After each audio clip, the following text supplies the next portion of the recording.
Hi everyone, मैं रोहन यादव आप सभी का एक बार फिर से अपने यूट्यूब चैनल पर स्वागत करता हूं। जैसा कि आप सभी लोगों को पता है कि मैं अपने यूट्यूब चैनल पर समाजकारी से संबंधित संपूर्ण जानकारी प्रोवाइड कराता हूं। दोस्तों, समाजकारी के संबंध में NTA UGC नेट जो एग्ज़ाम होने वाला है 2022 में, उसके संबंध में मैं आप लोगों को ऑनलाइन क्लास प्रोवाइड कराता हूँ और 2 क्लासेस आपको देता हूँ। एक क्लास शाम को 6 से 7 मिलती है और एक क्लास आपको 8 से 9 प्रोवाइड कराता हूँ।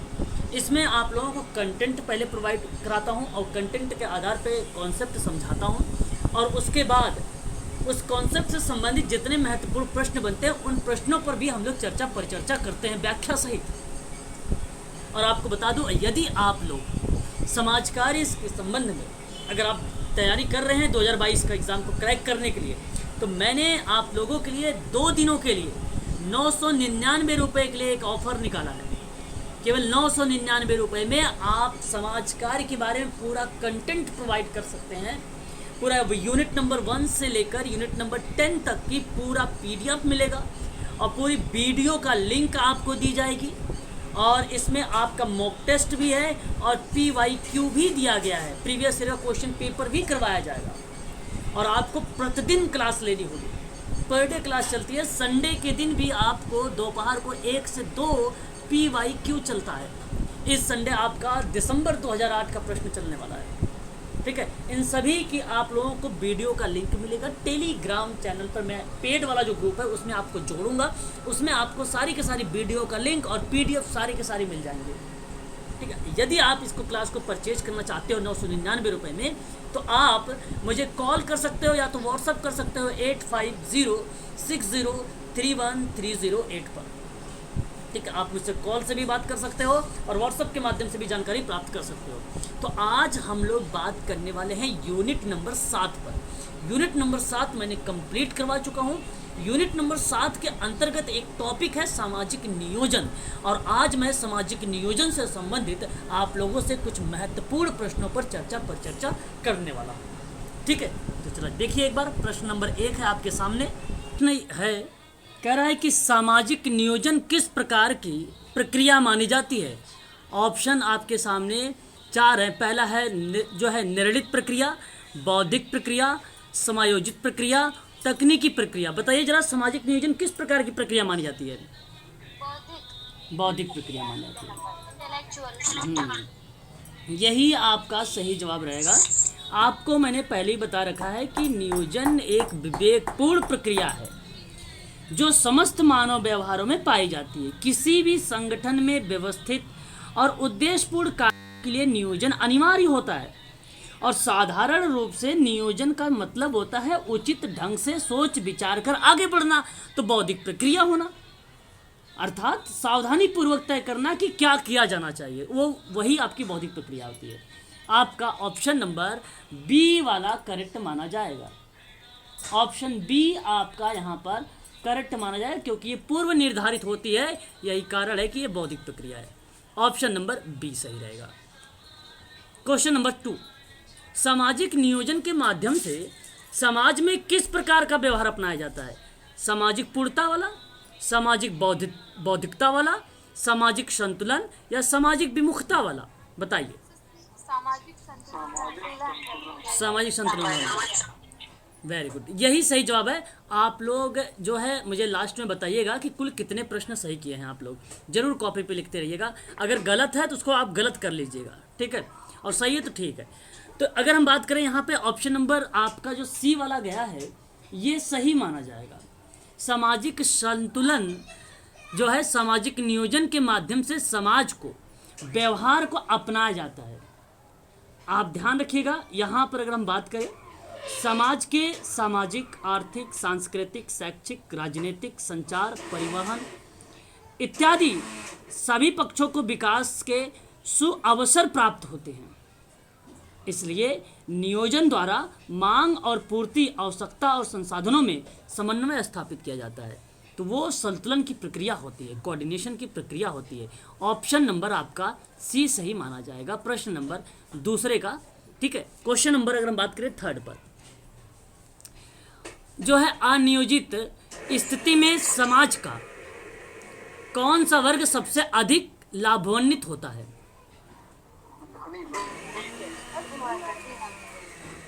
अपने मन से सभी बच्चे जवाब देंगे भाई।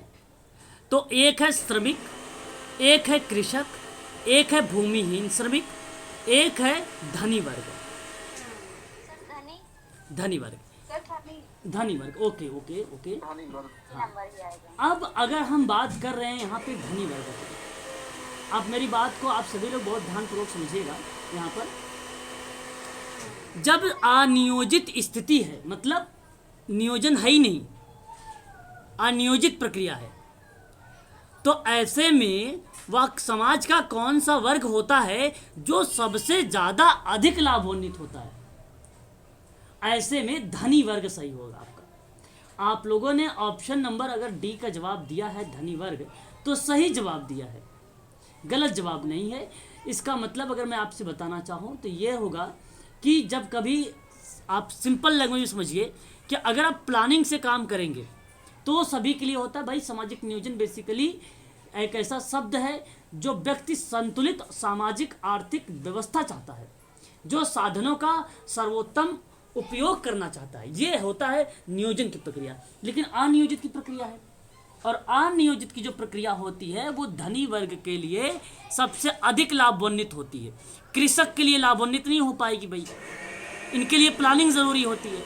श्रमिकों के लिए भी प्लानिंग जरूरत होती है, भूमिहीन के लिए भी श्रमिक जरूरत होती है प्लानिंग के लिए, लेकिन धनी वर्ग के लिए नहीं होती है।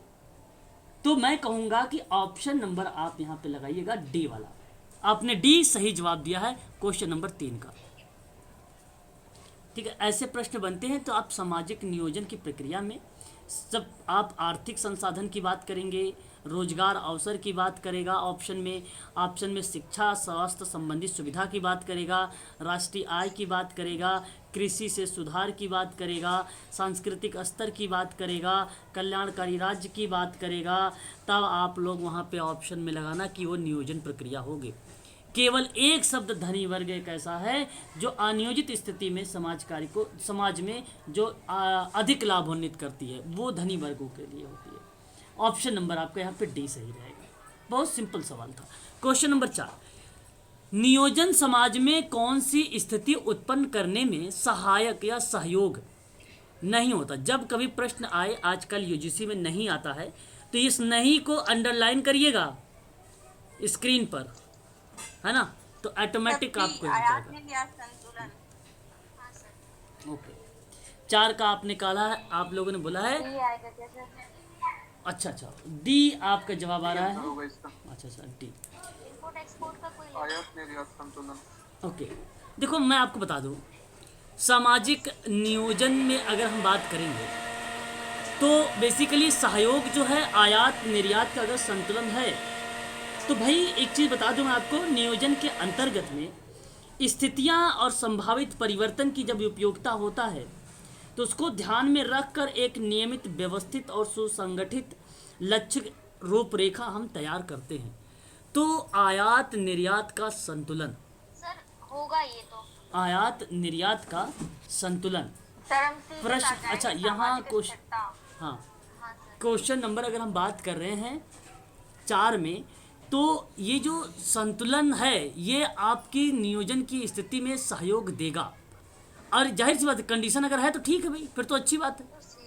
हाँ, सारे प्रकार के संतुलन आ जाते हैं सर। और सामाजिक संतुलन की बात करें तो ये तो ऑटोमेटिक शब्दों से ही पता चल रहा है कि आपको ये तो करेक्ट माना जाएगा, ये भी आपका रहेगा। सामाजिक स्थिति की अगर स्थिति की बात करें, ये भी सही माना जाएगा। लेकिन अगर आप डी देखिए, सामरिक और शक्ति संतुलन, आप जरा मुझे बताइए नियोजन में शक्ति संतुलन क्या इंपॉर्टेंट है? बात को केवल समझने की कोशिश करिएगा, ठीक है। सामरिक और शक्ति संतुलन बताइए। सर होना तो चाहिए। बैलेंस ऑफ पावर थ्योरी, देखिए बैलेंस, नहीं होना चाहिए। मेरी बात सुन लीजिए आप। बैलेंस ऑफ पावर थ्योरी, एक कोई राष्ट्र जो है, एक ये विद्वान ये मानता था कि भाई कोई राष्ट्र तब अधिक सुरक्षित होता है जब सैनिक क्षमता इस प्रकार बटी हुई हो कि कोई अकेला राज्य इतना शक्तिशाली ना हो कि वह अकेले अन्य राज्यों को दबा दे। वो पावर, ये basically balance of power theory है, जिसको आप लोग कहते हैं शक्ति संतुलन। शक्ति संतुलन। तो मैं आपसे कहूँगा कि शक्ति संतुलन यहाँ पे गलत जवाब है नियोजन समाज को लेकर, नियोजन के समाज को लेकर। इसके किसी राज्य या देश के बीच की शक्ति का बंटवारा इस तरह से करना कि किसी एक के पास इतनी ताकत ना हो कि वह किसी अन्य राज्य को दबा सके। ठीक उसी प्रकार से सामाजिक नियोजन में भी ऐसी पावर नहीं होनी चाहिए कि भाई आप किसी चीज को दबा दो। समाज कार्य में भी वही मैटर, वही पैटर्न लागू है। तो इसके शक्ति संतुलन इसके पॉलिटिकल एस्पेक्ट में तो आ जाएगा ना नियोजन के। बिल्कुल पॉलिटिकल, मैं आपको उसी कंटेंट उसी हिसाब से बात कर रहा हूँ, राजनीति की ही समझ, उस पर ही चर्चा कर रहा हूँ, स्थिरता की ही बात कर रहा हूँ। वही चीज़ें आपकी सामाजिक नियोजन को ही रिप्रेजेंट करती है, ठीक है, जहाँ पे भौतिक सामाजिक दशा एक दूसरे के पूरक है, लेकिन वास्तविकता यह है कि भौतिक कारक स्वयं अपने में कोई महत्व नहीं रखता।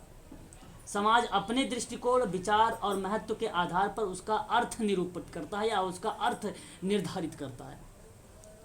परंतु यहाँ पे सामरिक और शक्ति संतुलन इज द राइट आंसर होगा ऑप्शन नंबर आपका डी, नियोजन की प्रक्रिया। क्या हो जाएगा जी, सामरिक क्या होगा?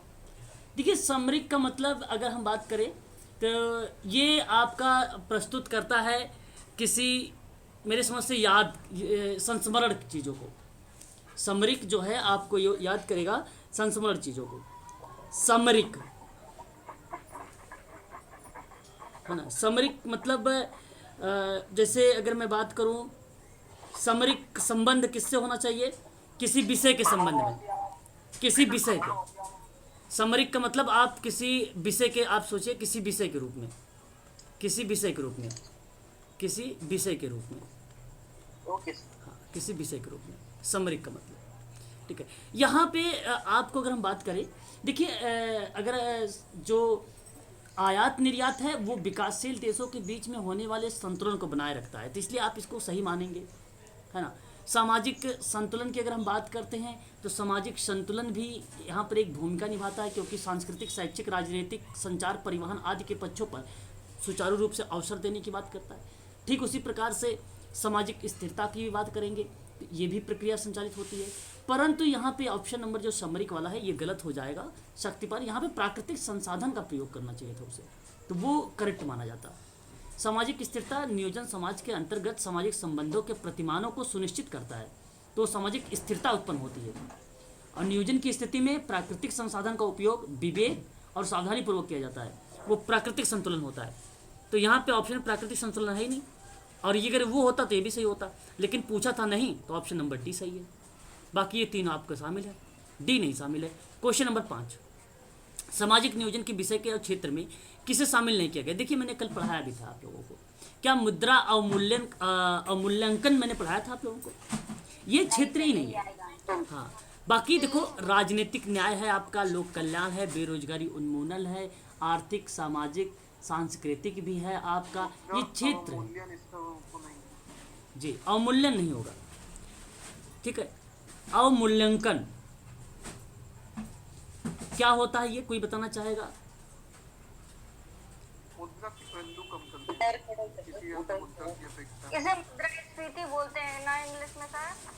जी अरे मतलब डिवैल्यूएशन बोलेंगे इसको, देखिए डिवैल्यूएशन। हाँ, अवमूल्यांकन यहाँ पे अगर हम लोग बात करेंगे, अवमूल्यांकन का जो अर्थ बनेगा, आप लोग यहाँ पे ध्यान ये रखें, ये कोई क्षेत्र नहीं होता है कि भाई पैसे वगैरह के बारे में, हाँ फंड वगैरह अगर ऑप्शन में देते आप तो उसकी मैं बात मान लेता कि भाई ये सही है, फंडिंग वगैरह की बात होती, तो यहाँ फंडिंग वगैरह की बात नहीं हो रही है, तो आप अंडर इवैल्यूएशन की बात नहीं करेंगे। अंडर इवैल्यूएशन इसको नाम देंगे, मनी अंडर वैल्यूएशन का काम नहीं करता है सामाजिक नियोजन, ऑप्शन नंबर डी सही रहेगा। अवमूल्यांकन अंडर इवैल्यूएशन होता है, आप याद रखेंगे। इवैल्यूएशन का ईवी होगा ना, EVALUAITTION,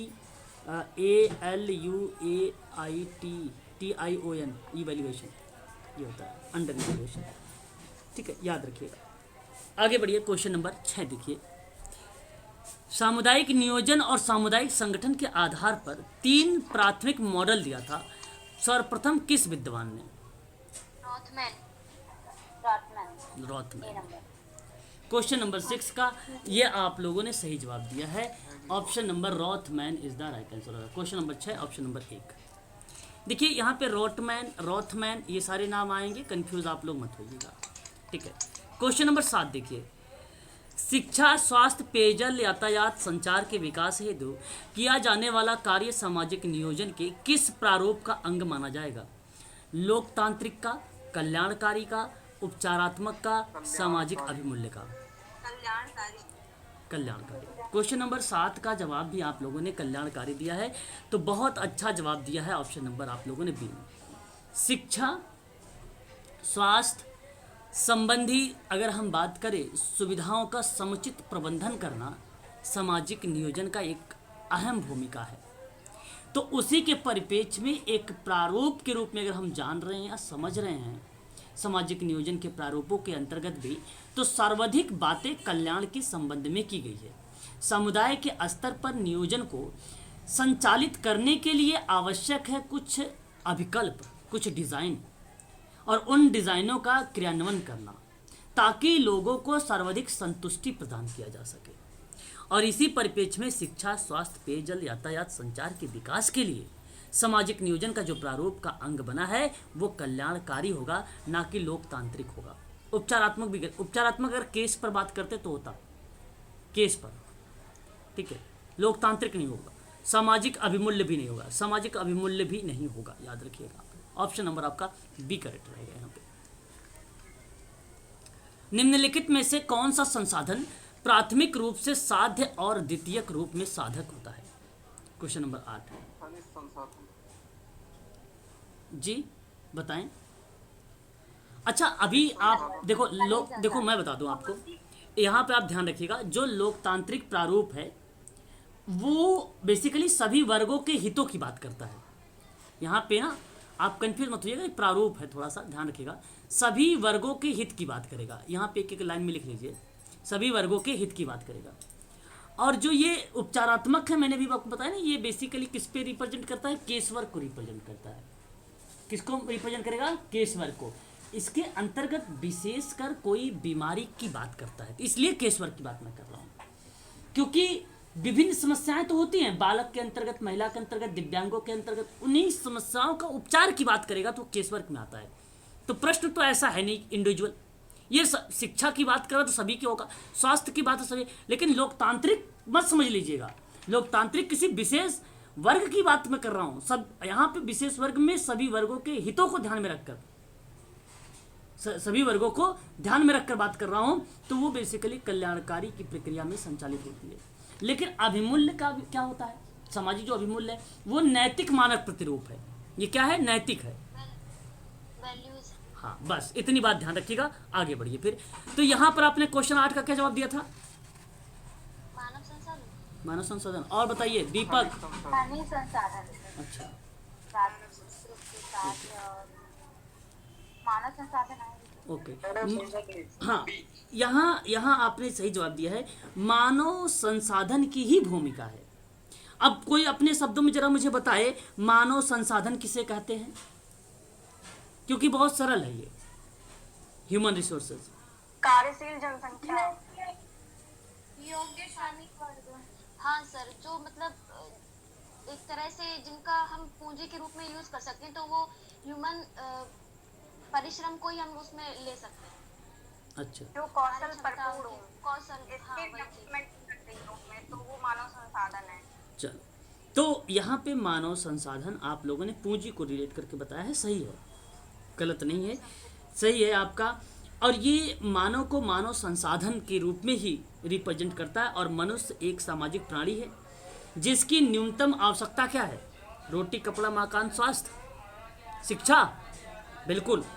इसीलिए मानव को एक संसाधन के रूप में जाना जाता है, और संसाधन के रूप में जाने जाने वाला मानव संसाधन का ही पार्ट है, तो वह एक द्वितीयक रूप से साधन होता है, तो वो मानव संसाधन है। वो आपका मानव संसाधन है। और मानव संसाधन की अगर हम जब बात करें उद्देश्यों की, किसकी? उद्देश्य की। ये इसका उद्देश्य क्या है? उद्देश्य उसकी क्या हो सकती है,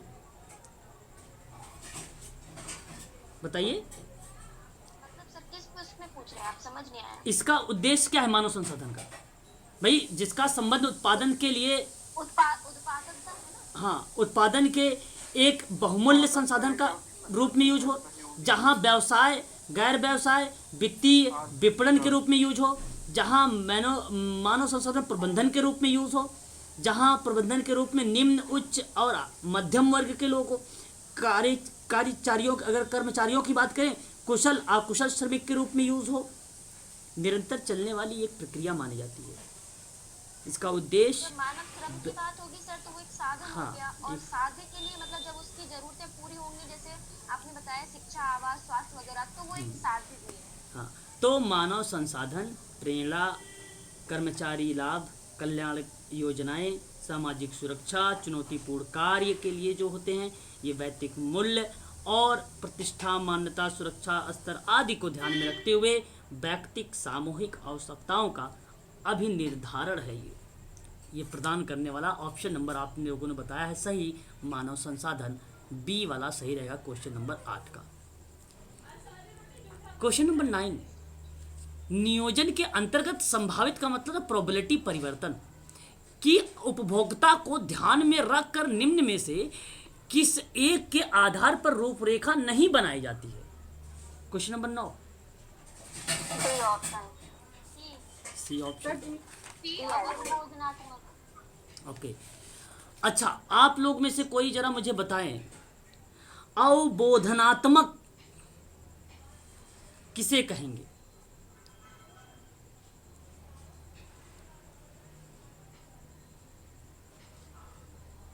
बोलिए।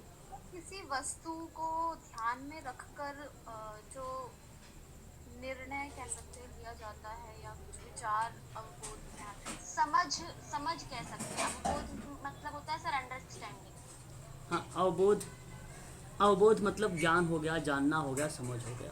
ये बात मैं भी समझ गया और आप लोग भी जान गए।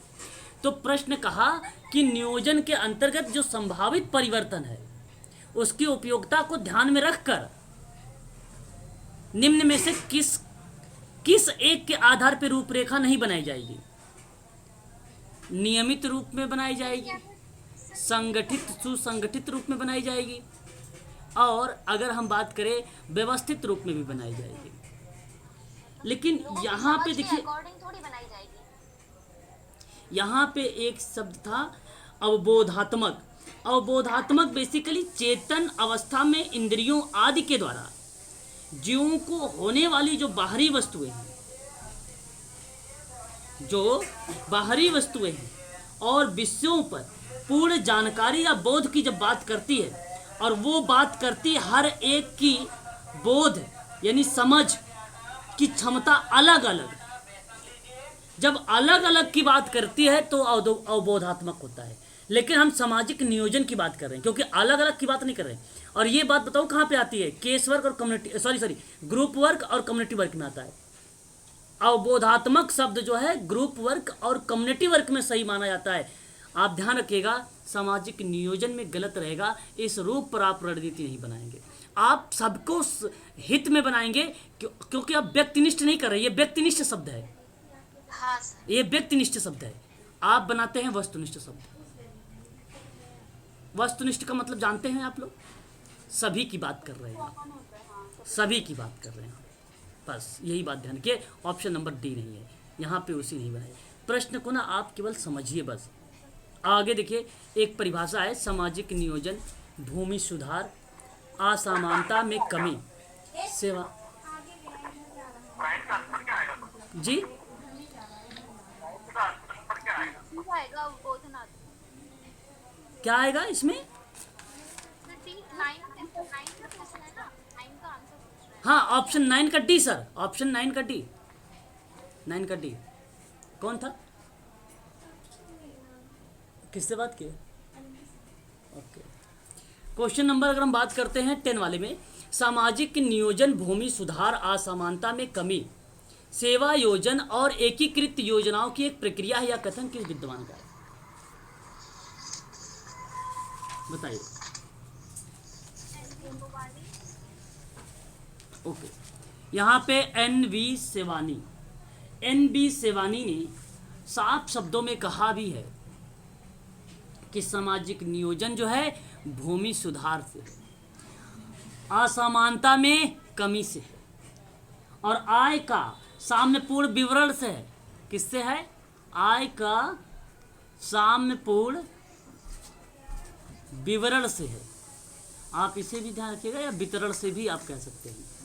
और लोगों और साथ ही साथ अगर हम जोड़े क्षेत्रों में कल्याण एवं समाज सेवाओं के विस्तार, अधिक सेवा योजन और सेवा योजन मात्र एक दूसरे से जुड़ा हुआ नहीं है बल्कि एकीकृत सेवाओं एवं नीतियों इत्यादि की एक प्रक्रिया है, वो सामाजिक नियोजन है। NV सेवानी का है, NV सोवानी का है।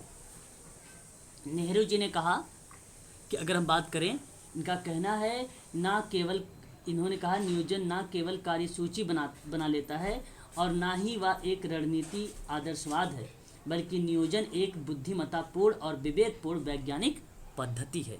ये नेहरू महोदय का कहना है। और अगर हम बात करें J कान्ह के बारे में, अगर इनकी चर्चा करें तो सामाजिक नियोजन व्यक्तिक और सामूहिक विकास जीवन यापन के लिए गारंटी युक्त न्यूनतम संसाधन है। जरा चार्जर लगाना लैपटॉप का, ठीक है। संसाधन है, क्या है ये? संसाधन है। इस चीज़ को आप ध्यान रखिएगा। और ये JN कान्हा ने बोला है। अगर हम बात करते हैं यहाँ पर एक और विद्वान के बारे में, VN गाडगिल के बारे में। VN गाडगिल महोदय क्या बोलते हैं? तो गाडगिल महोदय कहते हैं कि नियोजन किसी समाज और इसके किसी भाग हेतु पूर्व निर्धारित लक्ष्यों की प्राप्ति हेतु निर्मित कार्यक्रम का विकास है। ये गाडगिल महोदय कहते हैं। तो याद रखिए कीवर्ड्स। गाडगिल ने कहा निर्मित कार्यक्रम का विकास, सामाजिक नियोजन। सेवानी ने क्या बोला कि जो भूमि सुधार और असमानता की जो कमी है वो आपकी है सामाजिक नियोजन। आपने चार्ज नहीं लगा, एक में मैं चार्ज लगा के आता हूँ, ठीक है। और नेहरू जी ने क्या बोला? नेहरू जी ने कहा नियोजन ना केवल कार्यसूची बना लेता है और ना ही वह एक राजनीति आदर्शवाद है, बल्कि बुद्धिमत्ता, विवेकपूर्ण और वैज्ञानिक पद्धति है। कान्हा जी ने क्या बोला? व्यक्तिक और सामूहिक विकास जीवन यापन के लिए गारंटी युक्त न्यूनतम संसाधन है। ये कान्हा ने कहा है। बस इतनी बात ध्यान रखिएगा। सामाजिक नियोजन की परिभाषा कंप्लीट। क्वेश्चन नंबर अगर हम बात करें 12 आपके सामने। स्वतंत्रता प्राप्ति के समय भारतीय जनसंख्या की औसत जीवन प्रत्याशा, इसकी ऑप्शन नंबर A आएगा। Option A. अभी देखो मैंने परिभाषा समझाया था, आपको समझ जाना चाहिए था। चलो कोई नहीं, ध्यान दीजिए। लेकिन क्वेश्चन नंबर 11 की बात करें, स्वतंत्रता प्राप्ति के समय भारतीय जनसंख्या की औसत जीवन प्रत्याशा कितनी है? देखिए ये आप ध्यान रखिएगा, ठीक है। यह भारतीय जनसंख्या की औसत जीवन प्रत्याशा, भारतीय जनसंख्या की औसत जीवन प्रत्याशा कितनी है? अब यहाँ पे आप सब के लिए ध्यान रखने वाली बात है, हर एक जगह पे अलग अलग तरीके से हमें जीवन प्रत्याशा देखने को मिलती भी है, हाँ, अलग अलग तरीके से मिलती है। तो जीवन प्रत्याशा एक दी गई उम्र के बाद जीवन में शेष बचे और जो वर्ष होते हैं उन वर्षों की औसत संख्या होती है। यह एक व्यक्ति के औसत जीवन काल का अनुमान है। जीवन प्रत्याशा इसकी गणना है कि मानदंड की किस समूह का चयन किया जाता है पर बहुत से अधिक निर्भर करती हैं। उच्च शिशु मृत्यु दर वाले देशों में जन्म के समय जीवन प्रत्याशा जीवन से पहले कुछ वर्षों में होने वाली उच्च मृत्यु दर के प्रति अति संवेदनशीलता को। तो जब तमाम जनसंख्या का औसत जीवन आयु की बात हम करते हैं क्वेश्चन नंबर 11 में, ठीक है, तो यहाँ पर आप ध्यान रखिएगा 32 वर्ष। कितना? 32 वर्ष, 32 वर्ष। क्लियर है? हाँ। आपको बता दूं आपने नाम सुना होगा WHO का। WHO ने बेसिकली भारत की जनगणना पे रजिस्ट्रार जनरल के नमूना पंजीकरण प्रणाली में इन्होंने एक जीवन सारणी को रिप्रेजेंट किया था और बताया था जीवन प्रत्याशा की दी गई आयु के बाद शेष बचे वर्षों का औसत संख्या है। और भारत की जीवन प्रत्याशा वर्ष 2021 में पैदा हुए बच्चे के लिए 69 वर्ष और 4 महीना बताया था। वैश्विक जीवन प्रत्याशा जो बताई गई वैश्विक पैंडेमिक लेवल पर वो 72.81 वर्ष से कम है। आप ध्यान रखिएगा, ये भी प्रश्न आप लोगों के लिए एग्जाम में देखने को मिलते हैं, ठीक है। आप ध्यान रखिएगा, ये सारे के सारे प्रश्न इंपॉर्टेंट हैं आप सबके लिए, ठीक है। जीवन प्रत्याशा के संबंध में अगर हम लोग बात कर रहे हैं तो मानव विकास सूचकांक का नाम सुना है जी? तो अब इंडिया की बात करेंगे तो भारतीय जनसंख्या की औसत जीवन प्रत्याशा कितनी होगी सर अभी उसी पे बात कर रहे हैं, उसी पे। मानव जीवन सूचकांक, देखो मानव विकास सूचकांक होता, मैंने मानव जीवन बोल दिया, लेकिन ध्यान रखिए मानव विकास सूचकांक। आपने मानव विकास सूचकांक नाम सुना होगा, जानते हैं? ये बेसिकली, हाँ, बेसिकली UNDP द्वारा इसको जारी किया गया था, मानव विकास रिपोर्ट को। अब ये जो UNDP है, संयुक्त राष्ट्र विकास कार्यक्रम जो है, जिसको आप क्या बोलते हो, यूनाइटेड नेशन डेवलपमेंट प्रोग्राम, जिसके द्वारा जारी क्या किया गया था, ह्यूमन डेवलपमेंट रिपोर्ट, मानव विकास रिपोर्ट। अब ये सूचकांक में भारत का जो स्थान है वो 131 है। ये एग्ज़ाम में प्रश्न बन सकता है, आप इसको ये मत समझिए करंट अफेयर से है, ये आप 131वें स्थान पर है। पिछले वर्ष में 129वें स्थान पे था भारत, मालूम होना चाहिए आप लोगों को, पता भी होगा। क्यों दीपक जी, नहीं मालूम है तो आप ध्यान रखो। इसमें रिपोर्ट में 189 देश हैं। 2020 में ये HDI के द्वारा रैंकिंग की गई थी। तो इसमें एग्ज़ाम में 2020 में अब यहाँ पे आप ये ध्यान रखिए कि इस सूचकांक में रिपोर्ट जो बनाई गई थी वो कुछ 4 टाइप की थी। आपके एग्जाम में मिला भी था क्वेश्चन, शायद अभी आप लोग को याद आ जाएगा। एक इसमें असमानता समायोजित की बात करता है, असमानता समायोजित मानव विकास सूचकांक की बात करता है। हाँ, ये एग्जाम में आया हुआ था, है ना, असमानता समायोजित की बात करता है, और ये सही था ऑप्शन में, यही सही था। दूसरा ऑप्शन, आप दूसरे पॉइंट में आप ध्यान रखिएगा, ये दूसरा था एक लैंगिक विकास सूचकांक आता है, लैंगिक विकास सूचकांक आता है। देखिए ये बेसिकली सूचकांक वो है जो इस रिपोर्ट का एक भाग बनते हैं मानव विकास सूचकांक को समायोजित करने के लिए। एक लैंगिक विकास, टॉपिक आएगा क्या अभी आगे? बिल्कुल आने, हाँ मैं पढ़ा दूंगा। मानव विकास सूचकांक बेसिकली ना एक 1999 से मैं आप लोगों को शुरुआत करूंगा, सॉरी 1990 से मैं शुरुआत करूंगा। अभी तक में जितनी बनाई गई हैं सूची, उन सूचियों पर हम जिक्र करेंगे आने वाले टाइम में, आप उसकी टेंशन ना लें। लेकिन आप थोड़ा सा सुन लीजिए, प्रश्न आ गया तो थोड़ा सुन लीजिए। और दूसरी बात करेंगे, एक और पॉइंट इसमें बात होती है लैंगिक असमानता, लैंगिक असमानता तीसरी बात है, इसकी रिपोर्ट जारी होती है।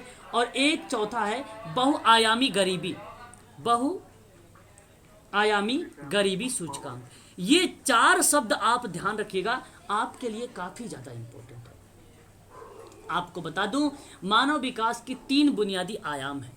मानव विकास के 3 बुनियादी आयाम है। एक स्वस्थ जीवन है, एक मिनट बताइए जरा आप लोग में से कोई, एक स्वस्थ जीवन है, दूसरा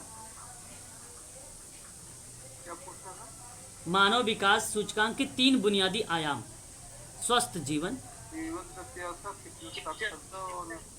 और एक है जीवन जीने का मानक या जीने का एक सभ्य मानक, जीने का एक सभ्य मानक, और एक है ज्ञान तक पहुंच, ज्ञान तक पहुंच। ये मानव विकास के अंतर्गत जो है 3 बुनियादी, या आप ये करिए 3 बुनियादी आयाम के रूप में या आयामों के रूप में जाना जाता है। ठीक है, ये 3 जो है हम लोग इसको जानते हैं आयाम के रूप में मानव विकास सूचकांक के अंतर्गत, मानव विकास सूचकांक। और मानव विकास होता क्या है कि भाई मानव की मतलब यहाँ पर कि मानव प्रयास के अंतिम उद्देश्य यानी लोगों को अच्छा जीवन बिताने की योग्य बनाना। देखना है कि भाई उद्देश्य केवल आय में सुधार के माध्यम से प्राप्त किया जा सकता है अथवा लोगों में भौतिक कल्याण हो सकता है। ये सारी बातें हम लोग चर्चा पर चर्चा मानव विकास सूचकांक के अंतर्गत करते हैं या देखते हैं। ठीक है, तो इसमें इसी के अंतर्गत 3 आयाम हमें देखने को मिले हैं। 3 आयाम हमें देखने को HDI के अंतर्गत मिले हैं। इस चीज़ को याद रखिएगा। जीवन जो है, जीवन जीने का एक शब्द या एक मानक या ज्ञान तक या आय या स्वस्थ जीवन, ये 3 चीज़ें हैं, आप लोगों को ध्यान रखना होगा। आय को भी हम रखते हैं। आय एग्जाम में आया था, शायद इस प्रश्न को कॉमन नंबर दे दिया गया था। इस तरीके से प्रश्न आया था, 2 प्रश्न आए थे, है ना। तो इसको कॉमन नंबर मिले थे सभी लोगों को, सारे बच्चों को, सभी को। ठीक है, तो याद रखिएगा, ये है आप लोगों के लिए HDI। अब 2019 में बताया गया था कि 69 जीवन प्रत्याशा होगी भारत की। 2019 में 69 बताया गया था। 2019 के बाद अगर हम अच्छा, सबसे पहले शुरुआत कब हुआ था? 1990 में। हाँ बोलिए। 1990 से लेकर 1990 से शुरुआत हुआ, 2019 तक के बीच में अगर हम बताएं 50% वृद्धि हुई थी। 50% वृद्धि हुई थी। और ज्ञान तक पहुंच में भारत में स्कूली शिक्षा को बहुत प्रत्याशित किया गया था। प्रत्याशित, आप लोग देखते हैं, प्रत्याशित जीवन, शुद्ध हिंदी प्रत्याशित जीवन बोलते हैं। और जो जीने का एक सभ्य मानक होता है वो सकल राष्ट्रीय आय होता है, सकल राष्ट्रीय आय। और हाँ, उसमें भारत की प्रति व्यक्ति आय देखने को मिलती है। और बता दूं आपको, 273.9% की वृद्धि हुई थी 1990 से लेकर 2019 तक में। काफ़ी चेंजेस आए, काफ़ी परिवर्तन हुआ भारत में। और भारत रैंकिंग में 8वें जो है स्थान से ऊपर आ गया। ऑब्जर्वेशन में जब देखा गया था PHDI के रूप में, बहुत सारे लेवल पे आगे आया था।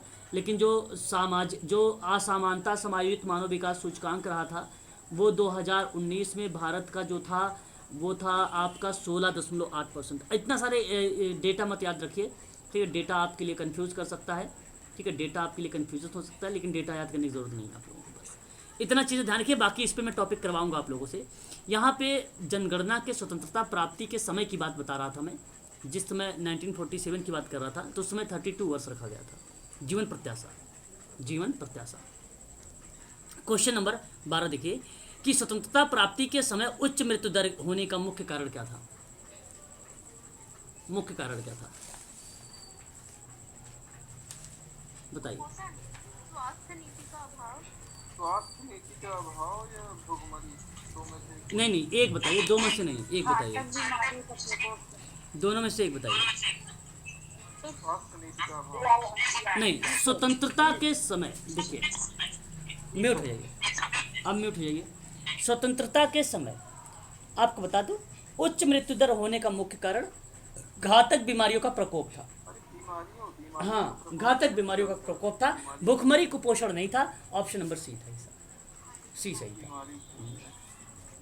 अच्छा, अभी देखो ये प्रश्न आप लोग मत कहिएगा कि नहीं बढ़ाया सर आपने। भारत में कुष्ठ रोग निवारण मैंने पढ़ा चुका हूँ, बताया भी हूँ नियोजन में। कुष्ठ निवारण रोग अभियान किस वर्ष प्रारंभ किया गया था? 55 आएगा। बी आएगा, 1955। हाँ सही। आप जरा मुझे बताइए, फाइलेरिया नियंत्रण अभियान कब चलाया गया?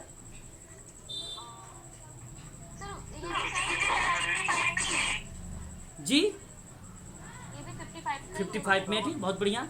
और मलेरिया उन्मूलन कब चलाया गया? मलेरिया मलेरिया के 2 थे, एक नियंत्रण अभियान था और एक उन्मूलन कार्यक्रम था। हाँ। तो जो नियंत्रण अभियान था तो वो पहली पंचवर्षीय योजना में आया था, वो 53 में आया था।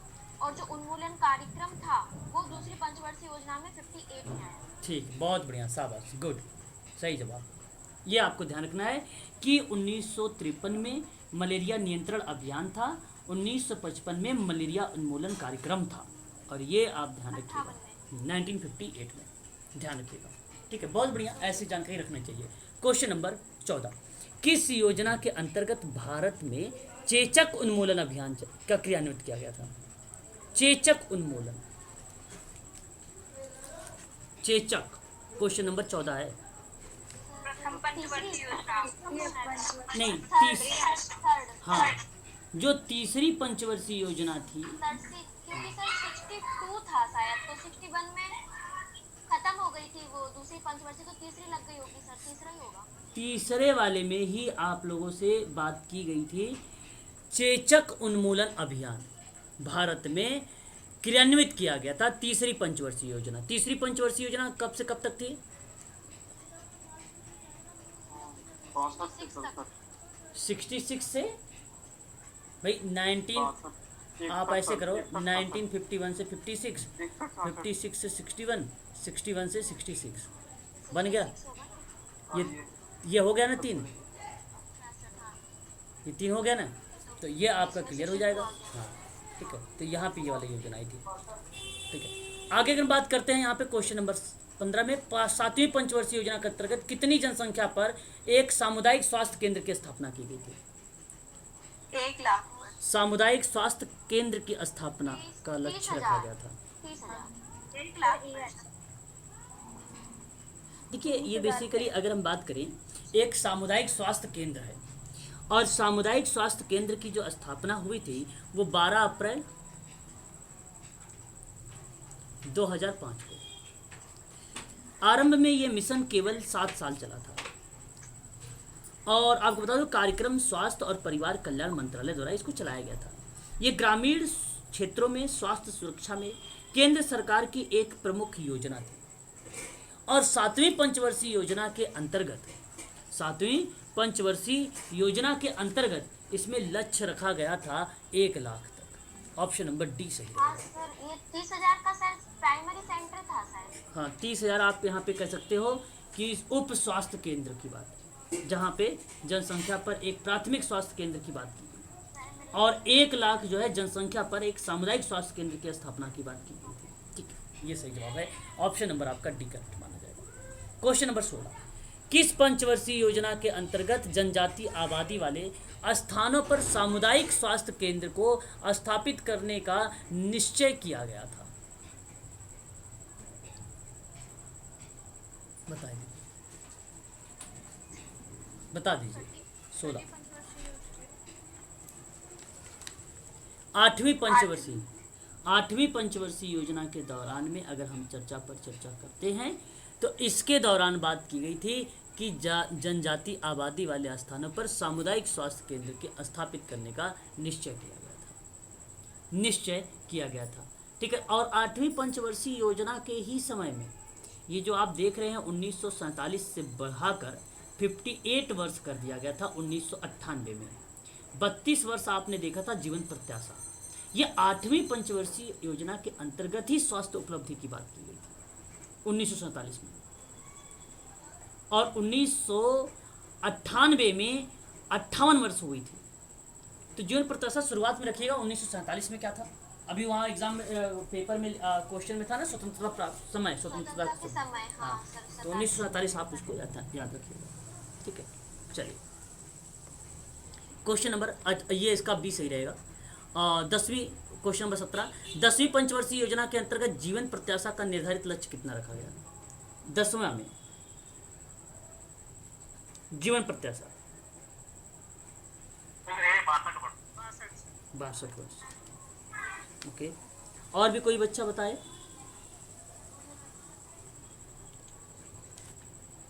यहाँ पे 64 वर्ष होगा। 10वीं पंचवर्षीय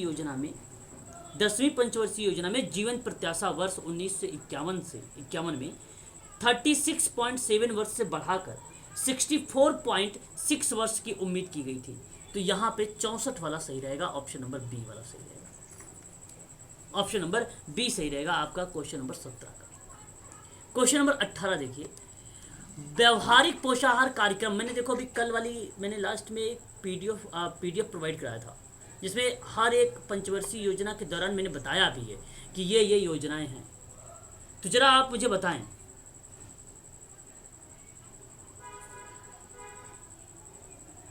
व्यवहारिक पोषाहार कार्यक्रम प्रारंभ किस योजना में की गई थी? जी, 7वीं पंचवर्षीय योजना के तहत पोषण आहार। यहाँ पे अगर क्वेश्चन नंबर अगर हम 18 की बात करेंगे तो ये तीसरी पंचवर्षीय योजना थी। कौन सी थी? तीसरी पंचवर्षीय योजना थी जिसके अंतर्गत हमने व्यवहारिक पोषाहार कार्यक्रम की बात किया था। तीसरी पंचवर्षीय योजना में। अच्छा, इसकी स्थापना कब हुई थी? ये 1955 में किया गया, 15 अगस्त 1955 में किया गया था। इसकी स्थापना मैंने बताया भी था आप लोगों से, है ना।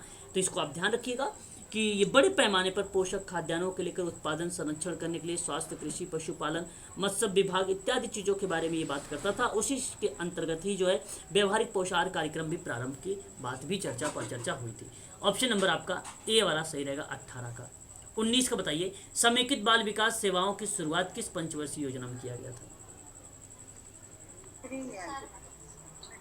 5वीं में होगा सर, जब किस? ये 4 साल की रह गई थी ना 78 तक, तो उसी में किया था। ओके 75 और 76 में हुआ था।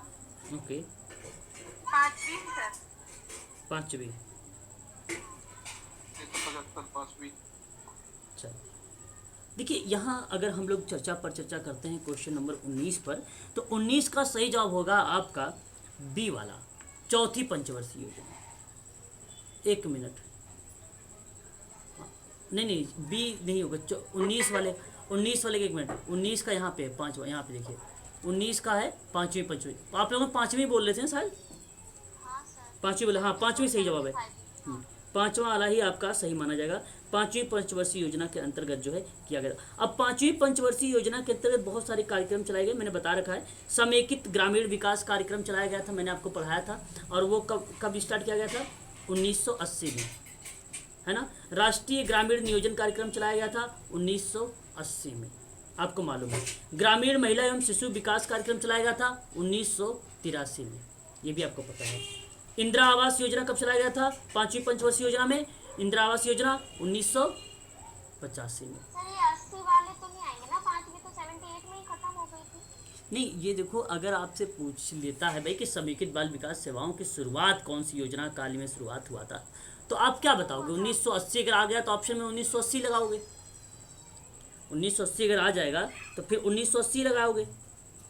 यहाँ आप ध्यान ये रखना है कि समेकित बाल विकास सेवा, और जो समेकित बाल विकास सेवा योजना के रूप में आती है, तो उसकी योजना तो 1975 लगाते हो। क्या लगाते हो बताइए जरा? हाँ 75 ही लगाते हो। तो यहाँ पे तो पंचवर्षीय योजना के माध्यम से आ रही है ना, तो 1980 लगाइए, क्या दिक्कत हो रही है? पहले वहाँ पे चला गया 1980 में, बाद में इसमें पंचवर्षीय योजना से जोड़ा गया। आप इस तरीके से कर सकते हो, ठीक है। क्वेश्चन नंबर 20 देख लीजिए। क्रय शक्ति में प्रभावी सुधार एवं काम के बदले अनाज कार्यक्रम की शुरुआत डैश योजना काल में शुरू की गई थी। Question number 20।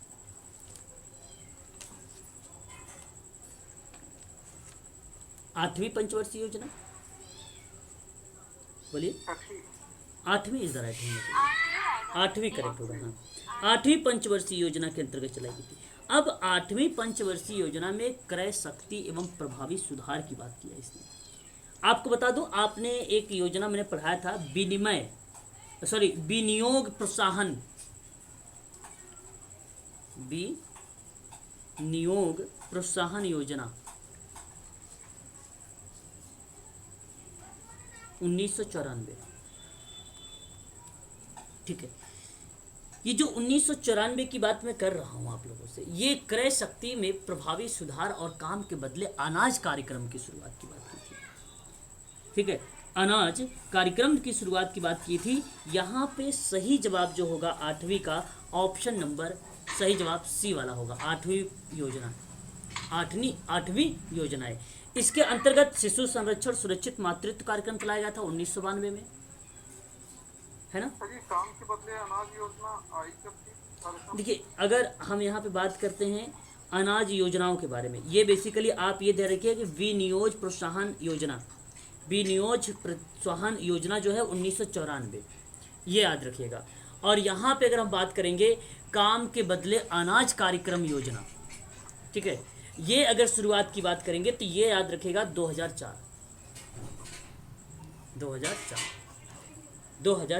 लेकिन यहाँ पर कंफ्यूज कर दिया प्रश्न में क्रय शक्ति में प्रभावी सुधार को लेकर, तो आप यहाँ पर इसका मतलब था सीधा विनियोग प्रोत्साहन योजना को रिप्रेजेंट कर रहा था 1994 वाला, इसको रिप्रेजेंट किया है। तो ये 8वीं पंचवर्षीय योजना के अंतर्गत, लेकिन ये योजना जो है राष्ट्रीय कार्य के बदले अनाज कार्यक्रम को संचालित रूप से काम के बदले अनाज कहा जाता है, जिसे 2004 में ये शुरुआत किया गया था, जिसे 2004 में इसको शुरुआत किया गया था।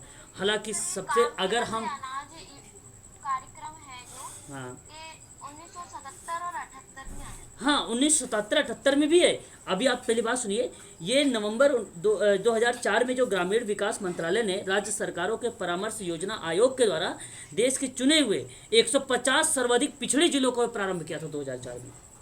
150 प्रारंभिक जो जिले थे उससे पिछड़े हुए जिलों को लेकर उनको जोड़ा हुआ था। लेकिन ये जो योजना रही है, ये शुरुआत इसका अगर न्यू की हम बात करेंगे सन 1977 की स्टार्ट किया गया है। 1970 सर यही वाली योजना अंत्योदय के रूप में परिवर्तित हो गई। हाँ आप ये भी कह दोगे, बिल्कुल सही। अंत्योदय योजना है ना। तो अंत्योदय योजना जो थी ये बेसिकली क्या थी, ये दीनदयाल अंत्योदय योजना का उद्देश्य यही था भाई कौशल विकास की बात करना। यहाँ पे जो है आजीविका के अवसर को वृद्धि करना, शहरी और ग्रामीण गरीबों को क्रिया में जोड़ना, सामाजिक और आर्थिक जो है बेहतरीन के लिए कौशल विकास को बढ़ावा देना। तो ये आपका इससे रिप्रेजेंट कर सकते हो, ठीक है। तो ये अभी भी एक्टिव है, ये एक्टिव है ना, इसको आप ध्यान रखिएगा, अंत्योदय अन्न योजना को, ठीक है। आगे बात करते हैं क्वेश्चन नंबर 21 को। निम्नलिखित में से किस योजना के अंतर्गत जो है पोषाहार नियोजन पोषाहार से संबंधित योजनाओं के समन्वय पर बल दिया है, समन्वय पर बल दिया है। क्वेश्चन नंबर 21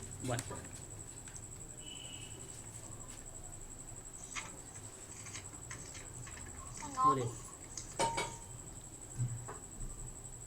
और भी लोग बताएं जरा भाई। हाँ सर, नवी योजना। ओके, पोषाहार नियोजन तथा पोषाहार से संबंधित योजना। अब ये जो आपके अगर हम बात कर रहे हैं पोषाहार नियोजन की बात, तो ये आप एक चीज़ ध्यान रखिएगा, जब पहली पंचवर्षीय योजना चल रही थी तो उसमें बाल कल्याण केंद्रों में बच्चों और बच्चियों के साथ दात्री माताओं के लिए आहार कार्यक्रम चलाए गए थे। समुदाय में पोषाहार संबंधी शिक्षा प्रदान करने के लिए, उपलब्ध खाद्यान्नों को खाने योग्य बनाने के लिए, उपयुक्त ढंगों से उनका विकास करने के लिए, आदतों में सुधार करने के लिए केंद्र और राज्य में जन स्वास्थ्य विभाग के अधीन पोषाहार अनुभागों की स्थापना पर बल दिया गया था उस पर। लेकिन अगर हम लोग बात करते हैं नौवीं पंचवर्षीय योजना में, किसमें? नौवीं पंचवर्षीय योजना में।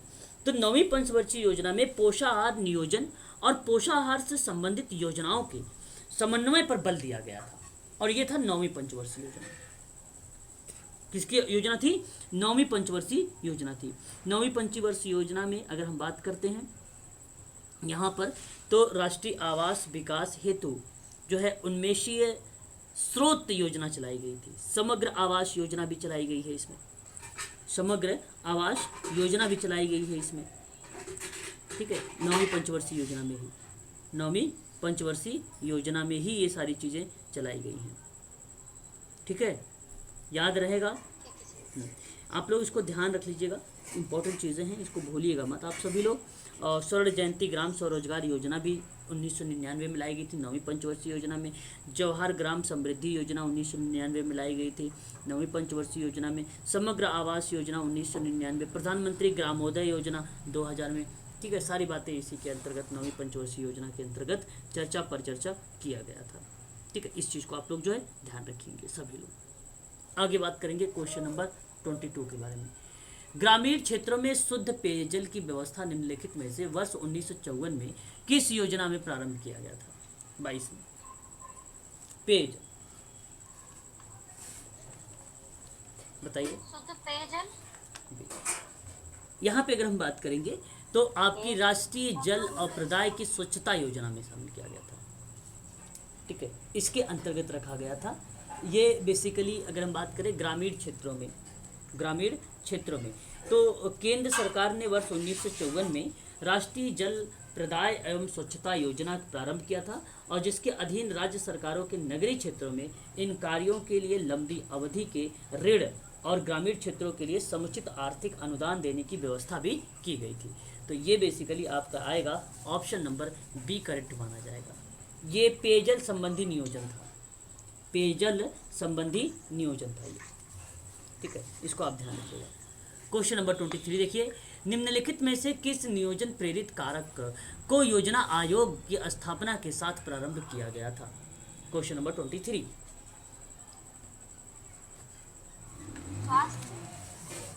योजना आयोग की बात हो रही है। क्वेश्चन नंबर 23 में अगर हम बात करेंगे तो शिक्षा इज द राइट आंसर होगा। शिक्षा अच्छा जवाब होगा आप सबके लिए कि नियोजन प्रेरित कारक को योजना आयोग के स्थापना के साथ ही प्रारंभ किया गया था, शिक्षा को। ऑप्शन नंबर आपका सी वाला सही माना जाएगा। दूसरी पंचवर्षीय योजना के अंतर्गत शिक्षा सुविधाओं के लिए किस विकास की बात कही गई थी? किस विकास की बात की गई थी? बात प्रश्न है दूसरी पंचवर्षीय योजना की। तो दूसरी बी आंसर। परिणात्मक बी नहीं होगा, परिणात्मक है। दो ऑप्शन नंबर बी और सी एक ही लग रहा है। नहीं सर, वो परिणाम है, ये परिमाण है। अच्छा, ओके, परिमाणात्मक है और परिणात्मक है। ओके। हाँ, ध्यान दीजिएगा। क्वेश्चन नंबर 24 भी इस तरीके से देखिए प्रश्न आ जाता है। तो परिमाणात्मक होगा, परिणात्मक नहीं होगा, परिमाणात्मक होगा। क्या होगा? परिमाणात्मक विकास की बात कही गई है और इस योजना के अंतर्गत माध्यमिक और उच्च शिक्षा पर अधिक बल दिया गया है। ऑप्शन नंबर बी सही रहेगा। ऑप्शन नंबर बी सही रहेगा। माध्यमिक स्तर पर शिक्षा का व्यावसायीकरण की शुरुआत डैश प्रतिशत निर्धारित की गई थी?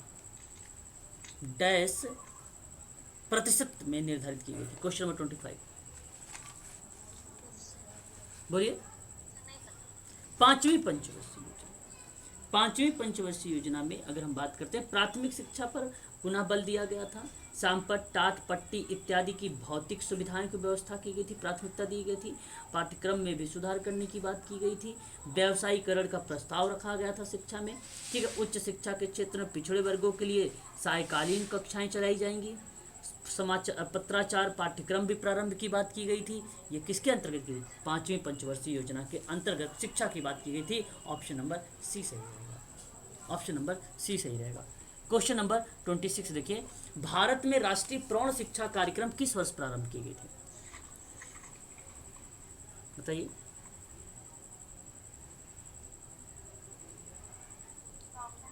प्रौढ़ शिक्षा जी। अरे भाई, प्रौढ़ शिक्षा नहीं पता है? सर 77 में थे। ओके। तो यहाँ पे सही जवाब हो जाएगा 77 और 78 में। जो ये प्रौढ़ शिक्षा, ये राष्ट्रीय प्रौढ़ शिक्षा कार्यक्रम किस वर्ष प्रारंभ किए गए? तो 1977 और 78 का। ऑप्शन नंबर डी सही रहेगा। निम्नलिखित में से कौन सी योजना शिक्षा में महत्वपूर्ण निवेश मानती है? शिक्षा में महत्वपूर्ण निवेश मानती है, बताइए। आठवीं जो योजना थी, इस योजना में शिक्षा नीति लागू है, जिसमें आपको बताया गया है कि 9वीं योजना जो थी शिक्षा के सबसे महत्वपूर्ण निवेश मानती थी। ठीक है। अब यहाँ पे 9वीं भी ऑप्शन में, 8वीं भी है। बताइए किसको प्राथमिकता देंगे? 8वीं को देना। पहली शुरुआत 8वीं में ही हो गई थी, शिक्षा नीति लागू हो गई थी। 9वीं योजना में शिक्षा का सबसे महत्वपूर्ण निवेश मानती थी सार्वभौमिक प्राथमिक शिक्षा, पंचायती राज संस्था, राज्य और केंद्र संस्था, स्वैच्छिक संस्था, सामाजिक कार्यकर्ता, अन्य समूहों के प्रयास में संभव किया गया था। तो इसका सही जवाब हो जाएगा ऑप्शन नंबर आपका बी वाला, 8वीं पंचवर्षीय योजना में। ठीक है, या 8वीं योजना में। 28 प्राथमिक पंचवर्षीय योजना के अंतर्गत परिवार नियोजन कार्यक्रम किससे शामिल नहीं करता है? 28 गर्भ निरोधक गोलियां का इस्तेमाल। ऑप्शन नंबर सी रहेगा। क्वेश्चन नंबर 29 केंद्रीय स्तर पर परिवार नियोजन निदेशालय की स्थापना किस योजना के अंतर्गत किया गया था? 29 तो सेकंड ओके। 29 का ये रहेगा द्वितीय योजना होगी। द्वितीय योजना होगा, ये द्वितीय योजना के अंतर्गत बात की गई है। आप ध्यान रखिए, परिवार नियोजन कार्यक्रम आधारशिला रखी गई थी। केंद्र स्तर पर परिवार नियोजन निदेशालय की स्थापना की गई थी और राज्य का परिवार नियोजन अधिकारी पद का सृजन भी किया गया था। इसका सही जवाब रहेगा ऑप्शन नंबर ए करेक्ट रहेगा 29 का। क्वेश्चन नंबर 30 की बात करेंगे। निम्नलिखित में से किस पंचवर्षीय योजना के अंतर्गत मातृ एवं शिशु कल्याण कार्य को परिवार नियोजन कार्यक्रम के अंतर्गत सम्मिलित किया गया है? क्वेश्चन नंबर 30 चौथी। ओके, इसका सही जवाब हो जाएगा चौथी, ऑप्शन नंबर डी। बहुत बताया। ठीक है, ये आज आप लोगों ने 30 क्वेश्चन आपके लिए रहेगा। कल जो है आप लोगों का दूसरा क्वेश्चन लेंगे, ये पीडीएफ मैं अभी आप लोगों को भेज दूंगा, आप लोग इसमें से क्वेश्चन करिएगा, जो समझ नहीं आएगा उस पर डिबेट कर लेंगे हम लोग ग्रुप में, ठीक है। बाकी और भी क्वेश्चंस करेंगे जब टॉपिक आपका समाप्त हो जाएगा। तो कल मैं दूसरा टॉपिक लूँगा क्वेश्चन का, ठीक है।